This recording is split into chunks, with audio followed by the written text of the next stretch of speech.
বিয়ের ৮ বছর পরও যখন আমার বাচ্চা হচ্ছিল না, তখন আমার স্বামী ২য় বিয়ে করে। আর ওই মাসে টেস্ট করে আমি জানতে পারি আমি প্রেগনেন্ট, মা হতে চলেছি। আল্লাহর কাছে কান্না করে বলতেছিলাম, আল্লাহ তুমি তো দিলে, তাহলে একটু আগে দিলে না কেন? আমার স্বামী ২য় বিয়ে করার পর আমাকে বলে, তোমার ভালোবাসা, তোমার অভাব কখনো হবে না। তুমি আগে যেমন ছিলে ঠিক তেমনই হবে।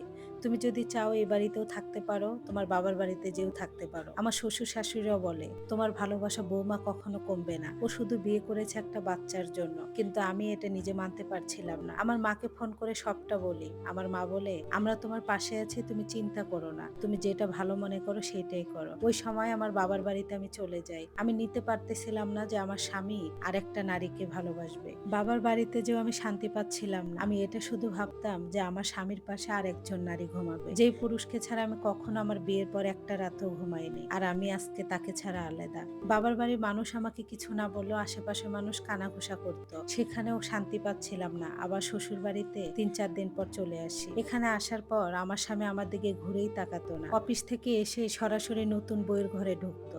তার কাপড় চোপড় ধুয়ে দেওয়া, তার জুতা আগিয়ে দেওয়া, তার কাপড় লন্ড্রি করা, সবকিছু নতুন বউ করতো। আমি তার আশেপাশেও যেতে পারতাম না। আমার স্বামী রুমের ভিতরতে হাসির আওয়াজ আসতো দুইজনের। এটা শুনে মনে হচ্ছিল বুকের ভিতরে বিস্ফোরণ হয়ে যায়। কানগুলো তুলো দিয়ে আটকিয়ে রাখতাম। শ্বশুর বাড়ির মানুষও আমার সঙ্গে কথা বলা কমিয়ে দেয়। আমার শাশুড়ি বলতে, এখানে আসো কেন, বাবার বাড়িতে থাকলেই তো হয়। আমি আবার ৪-৫ দিন পর বাবার বাড়িতে চলে যাই। না বাবার বাড়িতে শান্তি পাচ্ছিলাম, না শ্বশুর বাড়িতে। একবার বাবার বাড়ি যেতাম, আবার শ্বশুর বাড়ি আসতাম। কোথাও জানি আমি শান্তি পাচ্ছিলাম না। আমার সাজানো গোছানো সংসারটা আমার নিজের হাতে গড়া একটা চৌকি থেকে যেখানে শুরু করেছিলাম, সেই সংসারটা অন্য একটা নারী এসে ভোগ করেছে। আমার স্বামীর পাশে অন্য একজন নারী ঘুমায়, আমার স্বামীকে জড়িয়ে ধরে। আমার স্বামী তাকে ভালোবাসে। আমার স্বামীর ঘামে ভেজা শার্টটা ওই নারী নিজের হাতে ধোয়। আমার স্বামীর খাবার বেড়ে দেয়। আমি যেন ওই বাড়ির একটা অতিথি হয়ে গিয়েছিলাম। আমার স্বামী ভুলেই গিয়েছিল যে আমিও তার স্ত্রী। তারপর সে আমাকে ভাগ করে দেয়। সপ্তাহে ২ দিন, বৃহস্পতিবার শুক্রবার আমার সঙ্গে থাকবে, আর সপ্তাহে সবগুলো দিনই তার ছোট বউয়ের সাথে থাকবে। বৃহস্পতিবার আসলে আমার বাবার বাড়িতে চলে যেতাম, কারণ শ্বশুর বাড়ির মানুষ কথায় কথায় আমাকে বলতে, এখানে আসো কেন,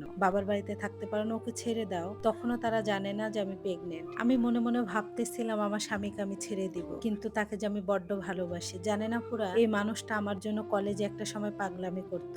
আমার অন্য জায়গায় বিয়ে ঠিক হয়েছিল, তখন এই মানুষটা নিজেকে শেষ করে দিতে চেয়েছিল। আমার বিয়ে ঠিক হওয়া অবস্থায় আমি বাবার বাড়ি থেকে পালিয়ে এসে মানুষটাকে বিয়ে করি। সে বলেছিল, তোমার ভালোবাসা কখনো আমার কাছ থেকে কম পড়বে না। আমি শুধু ২য় বিয়ে করতেছি আমার মার মন রক্ষা করার জন্য, শুধু একটা সন্তানের জন্য, তাছাড়া কিছু না। কিন্তু আমি বড্ড বোকা, স্বামীর কথায় কান্নাকাটি করে মেনে নিয়েছি যে পুরুষ মানুষ অন্য নারীর ছোঁয়া পেলে প্রথম স্ত্রীকে ভুলে যেতে একটাবারও ভাবে না। আমাকে সে যেন চেনেই না, তার অবহেলা মেনে নিতে পারছিলাম না। আমি তাকে বললামই, তুমি ২য় বিয়ে করার পর বলে আমার কোনো কিছু অভাব পড়বে না। তখন বলতেছিল, তোমার কি কোনো কিছুর অভাব পড়েছে? মনে মনে বলতেছিলাম, হারামজাদা, ২টা ভাত কাপড়ের জন্য তোর বাড়িতে আমি পড়ে নাই। তুই এক সময় আমার পায়ের নিচে পড়ে থাকতি, আর এখন ২য় বিয়ে করে আমাকে অবহেলা করছিস। আমার তখনই বোঝা উচিত ছিল, যখন আমি থাকার পরও আমার স্বামী ২য় বিয়ে করতে চেয়েছিল। টাকা যেমন তার বেড়েছিল, তার চরিত্রটাও অন্য নারীতে আসক্ত হয়ে পড়েছিল। আমিও তার অতিরিক্ত ভালোবাসার কারণে তার ভুলগুলো দেখতে পাইনি। তার অবহেলায় আমি মানসিক রোগী হয়ে যাচ্ছিলাম। তারপর একরকম বাধ্য হয়েই তার কাছ থেকে আমি চলে আসি। আমার স্বামীকে আমি খুব ভালোবাসি, তবে বর্তমানে পুরুষটাকে না। আমি বেনারসি পরে আমার পাশে যে পুরুষটা শেরওয়ানি পরে দাঁড়িয়েছিল,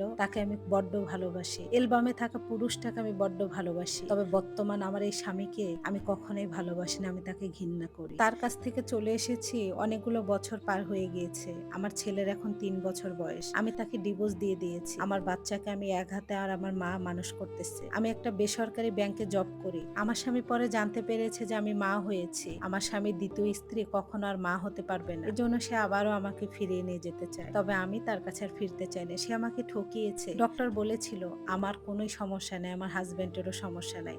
সে ইচ্ছাকৃত ভাবেই আমাকে মা হতে দেয়। আমি বেশ ভালো করে বুঝেছিলাম তার ২য় বিয়ে করা তার চরিত্রের দোষ ছিল। সন্তানের জন্য সে ২য় বিয়ে করে। এমন কুলাঙ্গারের কাছে আমি আর ফিরতে চাই না। দোয়া করবেন আমাদের জন্য। আমার বাচ্চা না, আমি অনেক ভালো আছি।